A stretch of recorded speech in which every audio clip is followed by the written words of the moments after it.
Saturday Social is powered by EA Sports FIFA 23 with PlayStation. Right, one place to start, Joe. We're going to start with the big news this week, the Aston Villa parting company with Steven Gerrard. That was after their 3-0 defeat against Fulham. So this was the statement that Aston Villa put out. We can see this is their official Twitter account, of course. Just simply said, Aston Villa Football Club can confirm that head coach Steven Gerrard has left the club with immediate effect. We can have a look at their current position in the Premier League table. So they're actually, as you can see, they're equal on points and goal difference with Wolves, so only above the relegation zone on goals scored. Now, we're going to get into this. It's a big story, obviously, and it was very recent as well. We're going to get into who we think could and should replace Steven Gerrard in due course. But firstly, Rory, what was your reaction when you heard the decision? Was it the right or the wrong call for you? I think it's very difficult. I wasn't surprised at all. I think it was coming, and anything other than a Villa victory against Fulham was going to end in that result, I think, of Gerrard losing his job.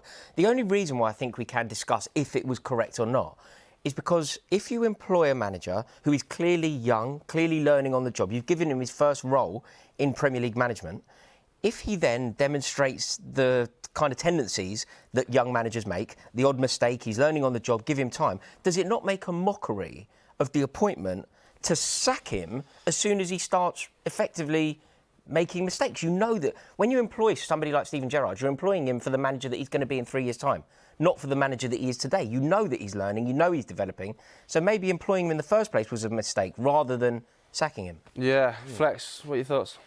Unfortunately, results drive everything, don't they? And I think with Aston Villa's squad, and he managed to have them in the summer, you look at those players there individually and you look at what they could be collectively and the type of football that you think that they're able to play. And they're just falling well short of it. You know, and when you have fans that are expecting a certain type of football, and I think we're patient enough with Steven Gerrard. I think he had enough time to earn some time, because you don't get time just given to you. This is the Premier League, and I agree with a lot of what you say, but in terms of earning the time and showing a little bit back, there just wasn't enough coming back. It's almost like a boxer just being hit and hit. There's just nothing coming back. But the problem is for Gerrard, a lot of it, of course I understand a lot of it is his fault. And I think the fact that he couldn't get the best out of Coutinho, he couldn't make it work with Watkins and Ings and whatever else, I do understand that. But I also, on some level, feel very sorry for him because he is developing. And effectively, if you take the Chelsea game as a case study, what can he do when Tyrone Mings decides to just put in a performance like that, apart from not select Tyrone Mings? Kepa had a great game that game. Kepa had a fantastic game. Yeah. Kepa, absolutely, I'm not sure he'll ever concede a goal again. Kepa was unplayable. What can he do when Tyrone Mings puts in a performance like that? Manchester City, they done well, arguably the one with the goal that was disallowed for Coutinho, and the game we're talking about there. When you look at all the other games, they've been absolutely toothless, and they're the games that it's easy to get up for the big one when the pressure's off. The ones that are their bread and butter, you'd say. Flex, on that then, where do you think Steven Gerrard goes next? Because there was a time when he was at Rangers and he obviously had that amazing season winning the league title, and a lot of people were saying that he's going to be the next person to take over from Jurgen Klopp at Liverpool. His stock was so high there, wasn't it? Obviously now he's lost his job at Villa. What level do you think he can and will get back into? I think it's about where he sees where he fits in, because if you look at the clubs that he's taken so far, Rangers, massive football club, huge, turned them around, you know, and infiltrated Celtic with the time he was there. Aston Villa, huge football club, had a lot of investment there. Does he relax and take a job that's less pressure to just rebuild his career, rebuild his confidence? I think he should. What a championship job are you thinking?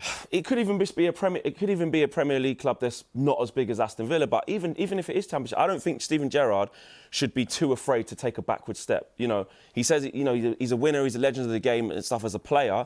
But right now it's about him rebuilding his image as a manager, and I don't think he should be too scared to take a backward step. Yeah, I mean, we can have a look at the Villa replacements potentially as well now. The bookmakers' odds anyway, because there are some big names, aren't there, on this list? And we talk about managers potentially taking backward steps. Some of these would have to, you'd think, wouldn't you? I mean, Ruben Amorim currently managing in the Champions League with Sporting. Pochettino's just left PSG. Unai Emery. There's Sean Dyche in there. Thomas Frank, Mick Beale. Thomas Tuchel. Wow. I think it's a really punchy shout. Can't see that one happening personally. I'll give you guys the opportunity. Who would you pick? I think what they need to do, Aston Villa, is make sure that they don't go down. Do you remember a couple of years ago when they were a Rizzler paper away from being relegated, when Jack Grealish kept them up on the last day? I think as a club, the size of that club, you know, they're a huge club, the whole end in full voice. It's a spectacle, and they are a Premier League team. They need to preserve that status. So when you look at that list, Sam Allardyce. when you look at that list, who guarantees them survival? All of them, pretty much, no? You think if Poch went in there, or we don't know about Amorim. I think there are certain managers on that list where we know that they will deliver. Who do you go for then?